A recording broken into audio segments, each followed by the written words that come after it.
अच्छी हो तो मैंने उसमें दिखाया था उन बच्चों को कि वो 200 के आसपास वाले बच्चे थे। मैंने आज उनका स्कोर पूछा और मैंने ये किया कि भाई हो सकता है नकल मार लेते हो बाद में, कि आप मेरे को ना, मैंने अपने पास तो नहीं बिठाया, मैंने बोला मेरे को एग्जैक्ट 8 बजे आप मेरे को स्क्रीनशॉट भेज देना अपने टेस्ट का। मैंने मांग लिया और उन्होंने भेज भी दिया 8 बजे। सुबह 6 बजे उठना पड़ा उनको संडे में, कोई बात नहीं, पेपर का टाइम आ रहा, उठना भी चाहिए। तो जब मैंने उनका स्क्रीनशॉट मांगा तो एक बच्चे के उनमें 183 मार्क्स थे आज, और एक के 189 थे। तो उनमें से एक का जो है स्कोर था वो मैथ में, रीजनिंग में और हिंदी में अच्छा था, जीएस में बहुत ही खराब था। मतलब उसने 15 क्वेश्चन किए होंगे और 9 ही सही थे। मतलब अगर मैं देखूँ तो पूरे 75 में से उसके जो नंबर बनेंगे वो करीब 15-14 नंबर ही जीएस में बन रहे थे, जो बहुत कम है, फर्स्ट में बहुत कम है। दूसरे के जीएस में ठीक थे, 20-22 थे, लेकिन वो उसका रीजनिंग में एक के 35 थे उसके दूसरे के।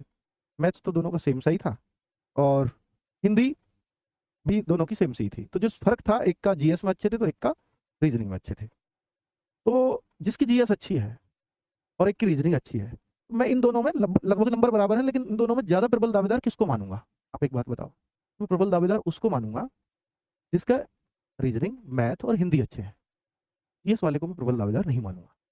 अगर मैं इन दोनों में अच्छा दावेदार मानूं तो, हालांकि मुझे दोनों ही ऐसा लगता है कभी कभी तो कि दोनों लड़ाई से बाहर हो जाएंगे शायद, और ऐसा भी लगता है हो सकता है दोनों अंदर हो जाए। वो एक बाई चांस होता है, उसको नहीं कहा जा सकता कुछ भी। तो अभी मेरे को इनके 60% बाहर होने के चांस लग रहे हैं, 40% हो सकता है ये सही कर जाए पेपर को।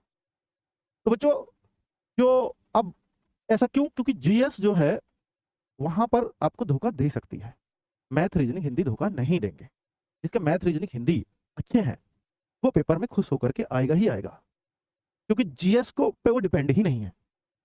और मैं ये मानता हूं कि यूपी पुलिस के अंदर जीएस परेशान करेगी, चाहे आपने कितनी भी पढ़ी हो, तब भी आपको जीएस परेशान करने वाली मिल सकती है। इसका माइंडसेट आप लेकर के जाएं। अगर आप 20 के आसपास जीएस कर देते हैं या 20 से प्लस कर देते हैं तो ये बड़ी खुशकिस्मती होगी, बड़ी अच्छी ही बात होगी। अभी असिस्टेंट ऑपरेटर और हेड ऑपरेटर के पेपर हुए, तो इसमें हमने सब कुछ देखा, बच्चों से रिव्यू लिया, तो मैथ्स रीजनिंग सब अच्छा आया, साइंस या जीएस जो भी कुछ था, तो उनमें जीएस में ही बच्चे परेशान दिखे वहाँ, जीएस पल्ले नहीं पड़ रही थी। तो वो सब चीजें अब भी देखने को मिल सकती है। ठीक है, तो इसलिए परेशान होने की जरूरत नहीं है। अगर आपको जीएस ऐसी लगे ना यार ये भी नहीं आ रहा, ये भी नहीं आ रहा, ये भी नहीं आ रहा, तो उस समय बस परेशान मत होना। बस ये करना कि नहीं आ रहे ना मुझसे, कोई बात नहीं, ये किसी से नहीं आ रहे होंगे, क्योंकि ये अटपटे ही प्रश्न है, ये पूछे ही इसलिए जाते हैं शायद कि हम ना कर पाए, तो इन पर क्यों परेशान हो हम? तो फिर उन प्रश्नों को लीजिए, उस सब्जेक्ट से अलग जो सब्जेक्ट है उनको थोड़ा सा ध्यानपूर्वक करिए।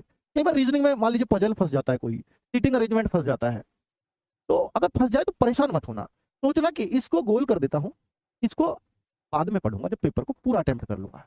बच्चों यकीन मानना कि जब आप पजल या कुछ बड़े लेंदी क्वेश्चन को, सीटिंग अरेंजमेंट के क्वेश्चन को छोड़ करके आगे बढ़ते हैं, उस पर 3-4 प्रश्न है, मुझे भी मालूम है एक एक क्वेश्चन पे 3-4 प्रश्न आ रहे हैं, तो उस समय जब आप पे टाइम का प्रेशर नहीं होगा ना, अगर आपको पहले उस क्वेश्चन को करने के 60% चांस थे कि पढ़ते टाइम भी लगाते, 60% चांस होते उसको करने के, क्योंकि प्रेशर अभी बहुत बहुत पेपर पड़ा है, टाइम कितना हो गया, ये सब प्रेशर है।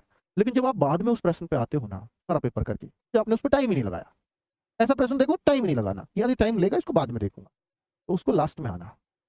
अगर पहले उस प्रश्न को करने के 60% चांस थे, तो बाद में उस प्रश्न को करने के 90% चांस बन जाएंगे बच्चों, जब आप बिना टाइम के प्रेशर के उस प्रश्न पर दिमाग लगा रहे हो।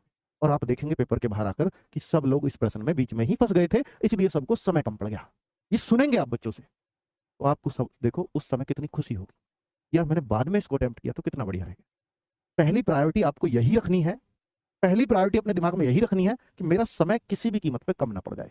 अगर कम पड़ गया तो आपकी प्रोबेबिलिटी पास होने